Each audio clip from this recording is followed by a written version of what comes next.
Ginsuspindir itong Department of Public Works and Highways o DPWH ang pagsulot hin prescribed office uniform hatanan nga ira mga empleyado.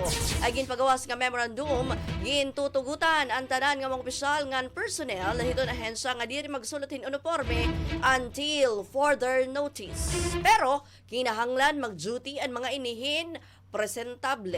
Basta ra pahayagan ana empleyado ito na ahensya, mapaso na daw ang matan mga tawo mga taga-DPWH sanglit kinahanglan maghirot ang mga tag sa personnel. Nagahangyo naman ang ahensya nga diri igdabi ang tanan nga mga empleyado labi na adton waray sa rabutan na manumalia nga mga flood control project. Nakaghipatik naman ang Eastern Visayas in 0.2% inflation rate o IR, bidahan nakalabay nga bulan han Agosto. Sumalaha Philippine Statistic Authority o PSA, resultan August 2025 uptrend tungod na paghitaas ang presyo para transport commodity group nga 0.4%.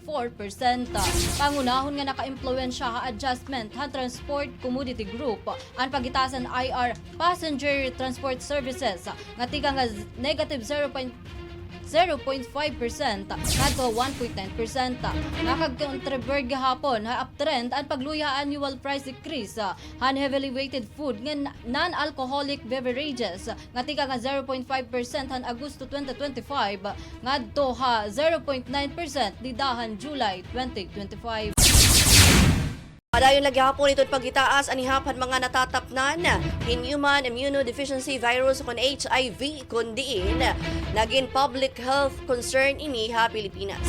Pero ha usang nga pagstudyo ni Dr. Janet Alexis de los Santos tika nga Visayas State University nga magiging game changer strategy an pagde-deploy in barangay health workers o kon BHW tungod hiraan essential workers nga may mga direkta nga maaram ang mga high-risk population, labi na ha mga area of responsibility. Sugad man, diri magiging epektibo ani na trabaho tungod ha kakulangan in empowerment ngan resources saknit kinahanglan gamiton ani ratag sa potensyal mapaupay ang training ngan masuportahan gihapon para makabulig ha HIV.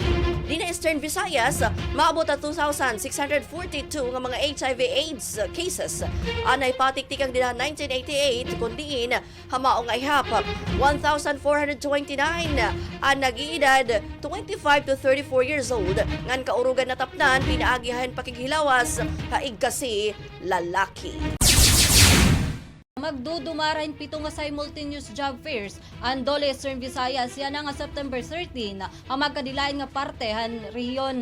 Pagdudumaraon ang aktibidad ha Leyte Academic Center ha Pawing Palo Leyte, New Ormoc City Hall ha Ormoc City, Provincial Gymnasium ha Maasin City, Tandaya Hall ha Katbalogan City, Provincial Capital Gymnasium ha Burungan City, Capital Gymnasium ha Katarman Northern Samar, and Provincial Civic Center ha Navalbiliran.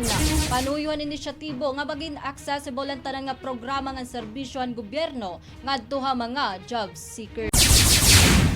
Mga kabrigada, may dakit ang lugar din kundiin pwede mag-jogging at the same time mag-walking gihapon kaupod iton mga kakahuyan. Diri na kita mahirayo tungod nila ini ha Tacloban City. Upda naton mag-jogging ni Brigada Jam Costa para iton aton delightful Philippines.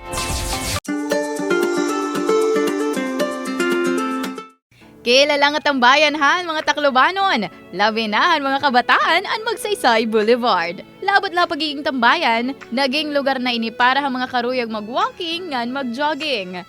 Suwak kasi an area para hamao nga activity tungod napapalibutan ini hindag ko nga puno nga nagahatag hin oxygen ha area.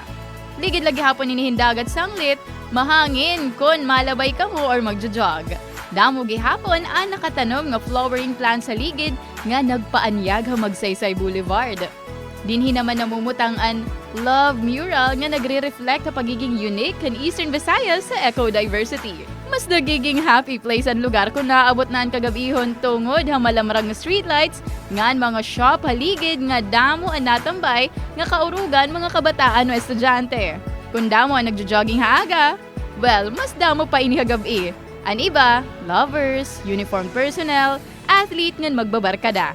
Sanglit, kung trip niyo mag-jog, pakadto na kamo Magsaysay Boulevard. Para gihapon, magkamayada kahin idea para hit imo next dream destination, bisitaha andelight.net para ma-discover kung ano kaanyag ang Pilipinas.